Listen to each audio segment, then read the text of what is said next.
विधान परिषद निवडणुकीत घोडेबाजार, खासदार संजय राऊतांचा आरोप। माघार नाट्यावर एका दिवसात 150 कोटी खर्च। कोकण, संभाजीनगर, पुण्यातील व्यवहार लोकशाहीला घातक, राऊतांचं ट्विट।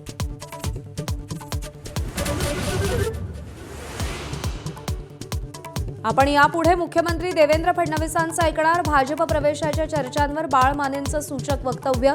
विनायक राऊतांनी सुपारी घेऊन कोकणात शिवसेनेची वाट लावल्याचा आरोप।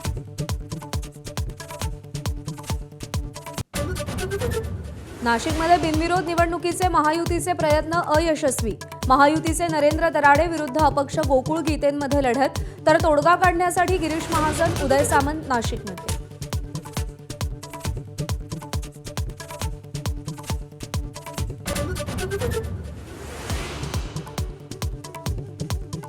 विधान परिषद निवडणुकीत विदर्भात 3 जागांवरती काँग्रेस उमेदवारांची माघार।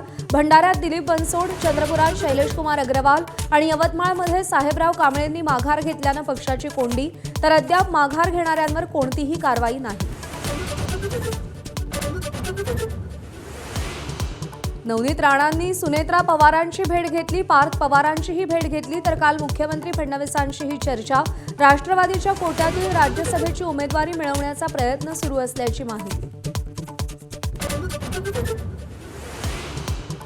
राज्यातील 14,000 ग्रामपंचायती बेवारस अवस्थेत, 6 महिन्यांपासून निवडणुका रखडल्या, तर 50,000 कर्मचाऱ्यांचे गेल्या 5 महिन्यांपासूनचे पगार रखडल्याचंही समोर।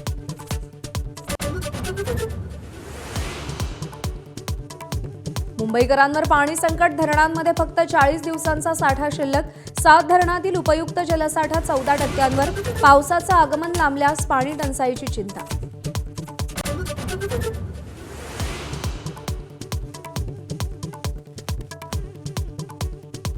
आरबीआयकडून पतधोरण जाहीर, रेपो रेटमध्ये कोणताही बदल नाही, व्याजदरात कोणतीही वाढ नाही।